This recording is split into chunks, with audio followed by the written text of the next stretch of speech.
I want the workplace or the environment to accept us sometimes being emotional. Kasi parang laging, ay, babae, emotional lang yan. Ay, magkakaroon lang yan. We need to be more open on the struggles that we go through on a daily basis. Kasi minamask mo natin siya. In a way, I'm still cautious. Alam ko yung timing, kumbaga. I know when to fight. I know when to have a good compromise. We call it like DINK or double income, no kids. So I just want people to be more open to that kind of idea. Hindi rin kasi well-educated yung public sa ano ba talaga yung ginagawa ng certain professions sa corporate.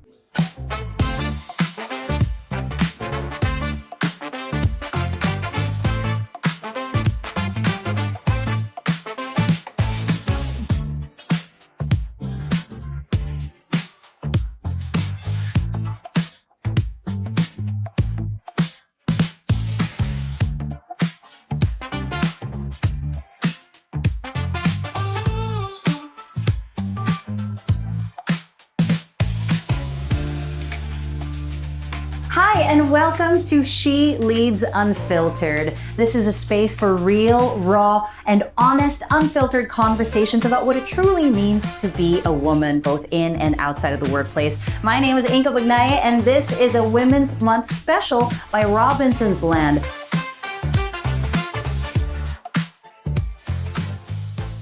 Have you ever been made to feel like your worth as a person is tied to marriage, kids, or family life? Yes, because of the people around you. Kasi diba, usually they have an expectation na, oh, you need to have your own family. Like my parents, gusto na rin nila magkaroon ng apo because in the entire family, kami na lang yung wala. Yung mga kapatid niya, my parents or my father, lahat meron ng apo. At some point, there's a certain pressure, but I think I'm still being respected by my family. But at some point, the society, their perception of us being a woman should be like that. Sa akin, wala naman eh. Pero when everyone keeps asking, maiisip mo rin. But then, at the end of the day, it's your own story. It's your own timeline. And everything happens for a reason. And may time nga sinabi sa akin, ready ka na ba? Sabi ko, you'll never know if you're ready. Kasi if things are meant for you, it will be for you. Have you ever been made to feel like your worth is tied to, like parang kahit hindi mo na-achieve sa career mo, di ka pa rin kompleto if you're not married, if someone hasn't proposed to you yet? Yung mga ganon. I guess not. Next question. Tagal eh, no? I think for me, it's a yes. Because, well, at first, when yung hindi pa ako kinasal, I think wala pa masyadong pressure. Kasi I was just really focused on my career. But when I got married, and I got married late already, like in my 30s already. So, dyan na biglang pumasok sa picture na the clock is ticking. What are your plans? Kailan ba kayo magkakababy? Doon na biglang lumabas lahat ng, hala, nagsilabasan sila ngayon. But ako naman ngayon, I feel na hindi ako complete. Parang feeling ko na-achieve ko na I'm okay with where I am right now in terms of my career, my achievements. But now naman na when the clock is ticking, parang I'm running out of time. Parang I feel na, what am I gonna do? Right. I mean, I'm so happy for people who were blessed immediately. So parang, there are challenges for some of us. Of course, yeah. As Cheers. Cheers. we should feel our emotions, right? Yes, we should. Ayun. I also am in this position. I feel like maybe I don't want to have kids, but I think it's because I've conditioned myself for so long na I have PCOS. I don't think I'll be able to have kids. So parang na-convince ko na yung sarili ko na parang ayoko. Para hindi ka na lang ma-disappoint. Parang hindi ako ma-disappoint. Pero lately, I've been seeing videos of babies online. I'm like, so cute. stop. You know, I'm trying to be a career woman here. But again, of course, we don't want to say that just because you're a mom, you can't be a career woman. Correct. Yes. Your worth is not tied to how you can produce. But if you want, it's because you want. Yes. It's not because you feel like kulang ka as a person. So what is something that you wish men understood more about us? That we have feelings then. Yan talaga. Sorry, Then men, women, both work. And then, sabi ko nga, parang we go through, aside from struggles, we go through emotions din naman. When you give birth, kasi there, parang 1 year, 2 years that you experience the postpartum. Yes. Heme. Depression. Postpartum heme. Nag-go through ako ng ganung episodes. And I think yung husband ko being a man, I'm not sure, feeling ko it's not in his Nature. nature siguro to understand those things. So, there are moments na, di ba, parang is it because hormones lang, kaya ka moody, di ba? You sometimes They don't emotional understand that it goes so deep. di ba? Diba? Emotional ka, but then, parang, I hope that men will be more like affectionate when you go through that episode. So, I'm not saying that my husband is not emotional or emotionally attached. He's emotionally attached. Feeling ko lang hindi niya naiintindihan yung mga ganong changes. So I hope that they will be more understanding when you go through that episode na parang mainitin ulo mo, parang ano ba? Yeah, Parang or minsan empathetic. hindi mo naiintindihan. For me, I'm not sure, maybe is it a thyroid concern? I'm not sure. I have a concern din kasi I have a hypothyroid. So, sabi ng doctor ko, those are some episodes that you'll experience if you have that condition. Yes, it's hormonal imbalance. Yeah. Hormonal True. imbalance. So if you have a hormonal imbalance, you experience those kaya nga parang, even you, na parang, shucks, bakit ba ako nag-act this way? Even you don't understand yourself. But you feel it kasi, diba? It's feel, such a deep but feeling. yung objective mind mo, hi Angie, bakit ka ba ganyan? Yes. Diba? Yeah. But you can't control. And I hope that men will understand those. Alam mong iba nga yung response mo kasi you know yourself man. And you know na kapag nangyari yun sa ibang araw, you won't react that way. Yes. You won't feel that way. There's a guy that I know who used to kind of like look down on people who had depression. Kasi akala niya sad lang. Kasi he didn't understand how deep depression or something like that can go. And when you have a hormonal imbalance, kasi when they say women are so hormonal, it's hard, ha? Hindi lang siya mood swings. Goes deeper to brain chemicals. They don't understand what it really feels like until it happened to that guy. He got diagnosed with depression. Doon niya naintindihan. Sabi niya, I didn't know na ganito pala kalalim yung feeling, ganito kabigat. Akala ko, parang he was comparing it to him being sad. But we know the feeling of being sad. We know the feeling of deep hormonal unrest. Yes, it's different, diba? Personally, that's something I wish men would understand more about women. When they say that we're being hormonal, they say it as Iinarte ka na. nag-iinarte ka lang. Ano na naman, meron yun. Iba yun. It's not the switch that we can turn off, and yet pumapasok pa rin tayo. Okay. Yeah, we do our part pa rin. And we play multiple hats pa rin. Despite our Exactly. emotions. Tuwing nag-PMS tayo, I just really wish and hope that guys would really understand it better on a deeper level. Like the luteal phase na, pag luteal phase na pala, within 2 weeks of the period, malakas na siya kumain, may masakit na sa kanya, nagbo-bloating na siya, mood swing na siya. Good thing lang na we have health up. Kaya pala ako ganito. Kaya pala ang init ng ulo ko today. Kasi para tabi kikon ho kahit sa synchron bagay. And there are instances that we felt in the PMS stage as well na, why do I feel so sad na parang walang nagmamahal sa akin? I don't feel beautiful. I feel so fat. Pero after yung period, ang ganda ko na. I mean, I've been seeing a lot of contents as well, like now, na like guys are really trying to understand women. Even there are like cramps, like simulation. So, di ba, when we have cramps, doon natin malaman, takagilig ba tayo? Lagi yung fetal stage ba tayo? Dadagka ba tayo? Grabe, minsan you can feel it all the way down to your legs, di ba? Parang di ka Cannot even stand up. Have you ladies ever felt like you had to kind of make yourself smaller or diminish or minimize your success just to kind of please the people around you? Ay, dapat di ako masyadong excited kasi baka masira yung mood nito or whatever. I have. Ang ko hugot talaga. I have. It's okay. Yung expectation kasi sa women is you depend on your husband. Right? You depend on your husband should be the higher earner. But what happens if you are the higher earner? right? And then you have wins sa office. Parang how would you tell that to your partner, diba? To not offend. Parang sometimes parang you don't want to climb up the ladder na because it's like you're drifting apart. It becomes an insecurity. Should I be celebrating na, hey, I'm the higher earner? Or should it be something na I should be ashamed of? Because my husband decided to focus on our child. So sometimes I celebrate silently, as in yung celebrate, the level of celebration. When I go home, I don't want it to be a big deal para lang hindi din maano yung ego niya. Yeah. But I feel like men who choose to stay home and It's take also- on that no. role, so admirable. I mean, it's admirable because being a man, syempre you have that ego that I should be the provider, right? But then I decided to stay. Kasi yung mindset ko before is, dapat yung lalaki yung buong buhay. So, the traditional is, na-break ko yung the tradition. But isn't it so sexy when you see a guy who's just like, you're good with kids? Damn. I don't know, is it because we're in our 30s now? It's not emasculating to us, at least. Diba? Ikaw na talaga.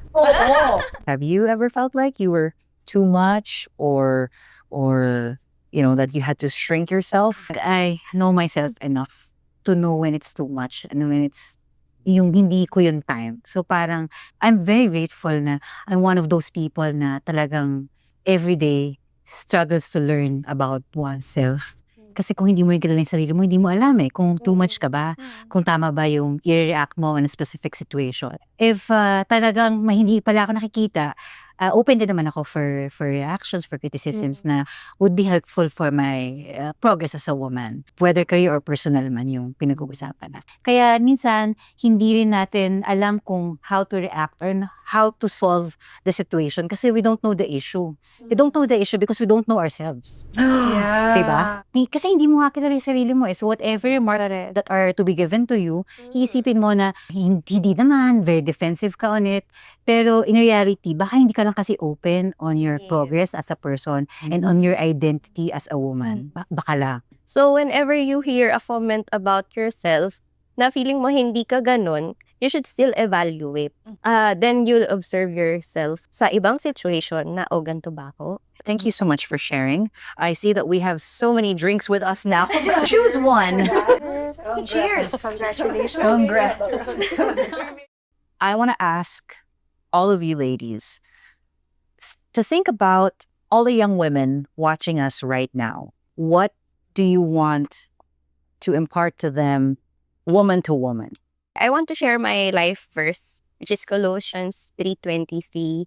Whatever you do, work heartily for the Lord and not for men. Applicable siya for men and women. We have work ahead of us, not the work na corporate work. We have our mission. We have our purpose.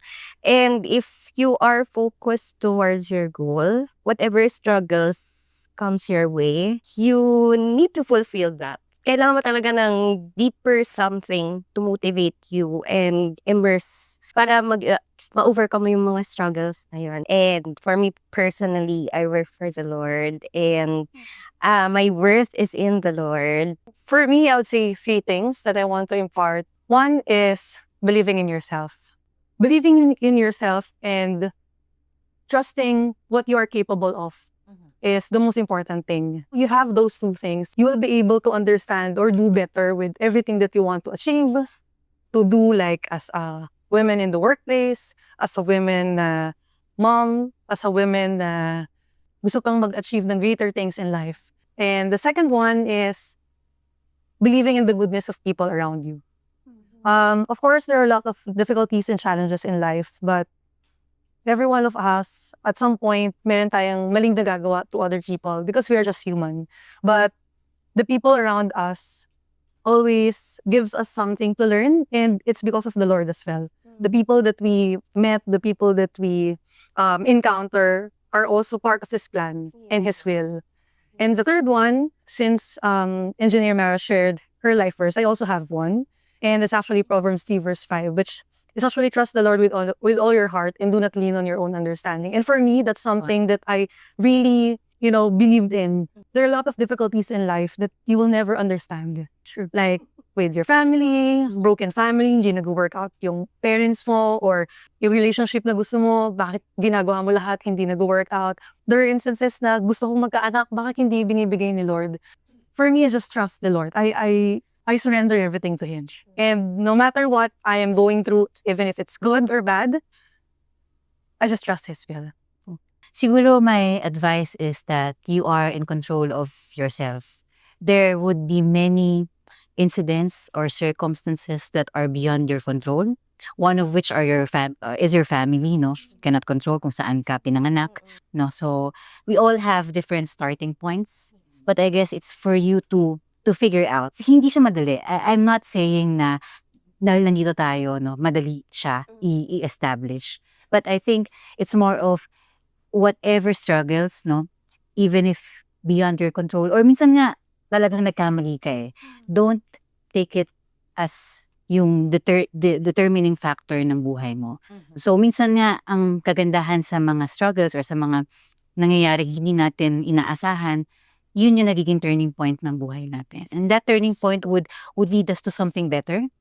Sometimes I call it parang it's redirecting us eh. Parang hindi naman siya talaga meant for us to be down.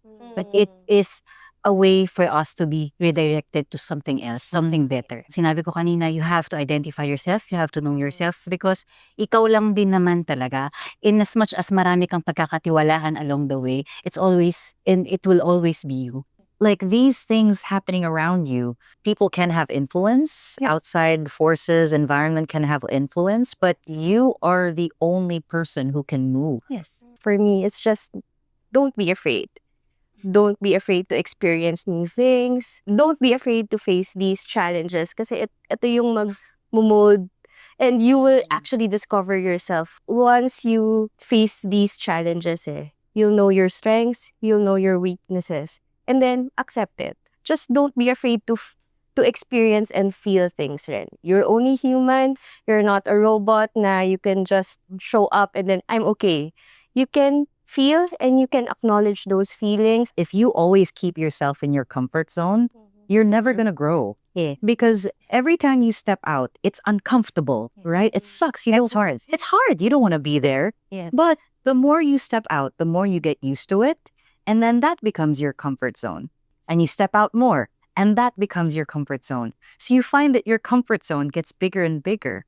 So growth happens outside of that it. comfort zone. Yeah. I actually have two stories that Yes. big milestones siya in my life that I learned a lot. So number one problem is heartbreak, right? Women, sometimes with the heartbreak, it derails you. Career focus ka man, but with the heartbreak, parang nawawala ka na ng, parang wala ka ng direction. I want to give up for you, mga ganon. So we tend to do that. But that happened to me when I was young, thinking of that role model. So my sister, parang when I was so low, I was talaga super give up na ako, ate, ganyan. What she told me that day is, ang simple lang, may bukas pa. So I always lean into that advice na whatever difficulty I am experiencing today, or maybe I may not be in a good status right now, in a position right now, may bukas pa. There's always tomorrow and you can always bounce back. Parang I did not stay in that parang loneliness. I pick up myself, I took up further studies, and I think that's one of the reasons why I am in this role now because Love of it. those. So it's a turning point in my life. The second story is I had this episode or season in my life where I'm almost at risk of losing my job. So as a breadwinner, that is not good news, right? So that's not the good news. I parang na-experience ako ng anxiety, the depression. I mean, parang hindi mo alam ano magagawin ko, what will happen to us, diba? The uncertainties in the world. But that's also the time where I took the risk. Diba? Parang you have nothing, but I took risks regardless of the situation. And it gave me hope that, hey, I am not so dependent of the job, I can build something for me. It's not really the outcome. It's what you'll become along the way. It's what you learn. It's what the people that you'll meet, and the things that we'll learn from them will make you grow. I love that we ended on that uplifting note, that despite all of the challenges that we face, there really is still a way to go about that, because sometimes the only way out is through. Yes. Correct. Wow. Yeah. Right. Break down a breakthrough, so they say. So thank you so much for sharing your wonderful stories. Thank you. Thank you. Cheers to it. Oh my gosh. Cheers. Thank you, girls. Cheers. Let us sing that cheers.